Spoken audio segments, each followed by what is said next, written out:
Tere, mina olen Anette, oleme siin Noortefestivalil Jäppe, on lõppenud teine päev, on hilisõhtu, Reinaru vennad tulid lavalt. Kuidas tunne on? Nagu oleks olnud saunalava, ainult et natuke jahedam on praegu, aga tunne on äge. Kui kaua te olete koos teinud enda bändi? No bändi koos teinud teiste inimestega oleme ikka üle 10 aasta, aga selle Reinaru vendade nime all selle koosseisuga on vist siis praegu kas 4. aasta ja siis teine plaat. Rääkides plaadist, mis nüüd hiljuti valmis, siis kui kaua kogu selle plaadi valmimisprotsess kestis? See on raske küsimus, sest et tegelikult plaate võib teha kiiresti või siis väga pika aja jooksul, et me avastasime seda plaati tehes mõned vanad lood, mis meil ei olnud kunagi välja antud, nii et võib öelda, et enamus lugusid sellel viimasel plaadil on salvestatud siin viimase poole aasta jooksul ja ka kirjutatud siin üsna hiljaaegu. Aga üks naljakas lugu on ühe looga, mis plaadil on, et seda ma vaatasin, et kunagi ma hakkasin kirjutama seda aastal 2008 ja see sai meil täiesti valmis aastal 2012, et seda on arvutist võimalik järgi vaadata ja nüüd me otsustasime lõpuks, siis ma leidsin selle üles ja kuna teistele see meeldis, siis me panime ta sellele plaadile ka. Aga ma ei tea, kas ma vastasin su küsimusele ka. Ja jätame kõigile ära arvamiseks selle, et mis lugu see võib sealt olla.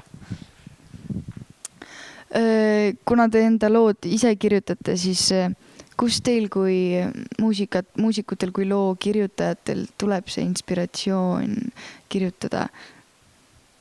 No iga kirjutaja on vist erinev ja mina võin nagu endast rääkida seda, et päris palju selle plaadi lugudest on nüüd väga isiklikud nagu enda kuidagi siuksed, ma ei tea, kas siis usulised läbielamised ja nii nagu see stiil on, et me räägime nagu elust ja nagu ausalt sellest, mis nagu toimunud on nii enda sees kui nagu enda ümber ja katsume selle nagu siis ilusa viisi jupi sinna taha panna ja nii, et aga minu jaoks on küll jah, et need lugude kirjutamised väga nagu keeruline ei ole. Need lood justkui nagu antakse. Teinekord on küll küsimus selles, et kuidas nagu see riimid või sõnad, et see nõuab nagu tööd, et see nagu ilusaks teha ja kuulatavaks, aga see sisu ja materjal on tegelikult kusagilt antud ikka.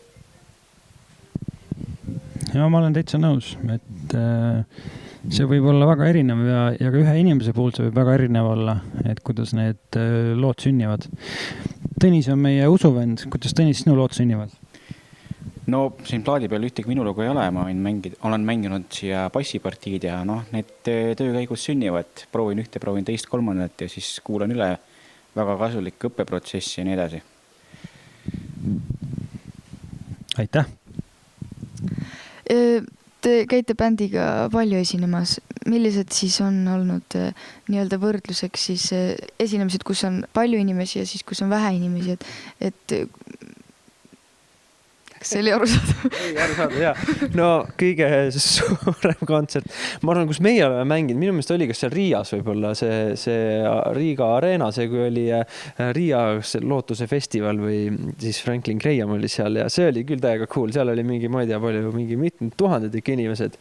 See oli äge ja kõige väiksem kontsertist, kus me Reinaru vendadega käisime, kuhu ei tulnud keegi kohale, kus oli siis 3 korraldajat ise kohal ja siis tuli välja, et nad olid natuke reklaami nagu jätnud tegemata ja mõtlesid, et üks teeb ja siis teine teeb, aga siis kolmas ja siis tegelikult ei teinud keegi. Nii et sinna ei tulnud kedagi kohale. Küll õnneks meil oli nii palju nagu peale hakkamist, et me ikkagi lootusrikkalt panime nagu asjad üles ja siis mängisime ka veel 3 lugu ära ja pärast tuli välja, et nagu see üks tüüp, kes seal oli korraldaja, kes oli nagu kohal, kuulas, et kuule, teete täiega hea bänd ja värki ja nii.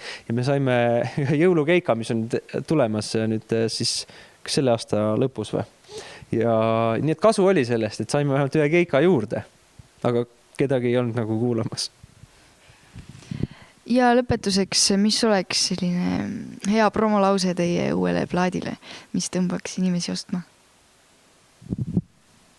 sellel uuel plaadil on väga palju häid lugusid ja mis mõttes see võib-olla erineb nagu eelmisest plaadist on see, et kui eelmine plaat Reinaru vennad, nii-öelda meie esimene plaat, mis ilmus 2014, oli selline nats nagu muusikaliselt sihuke, ma ei tea, võib-olla sihuke uue asja nagu katsetus, et akustilised kidrad ja ka trummisett oli välja vahetatud siis kahonni vastu, siis seekord on nagu tagasi tuldud siukse nagu rocki juurde, nii et ma arvan, et see on kõigile sihuke värske ja hea sutsakas, hea kuulamine nii heliliselt kui sõnaliselt.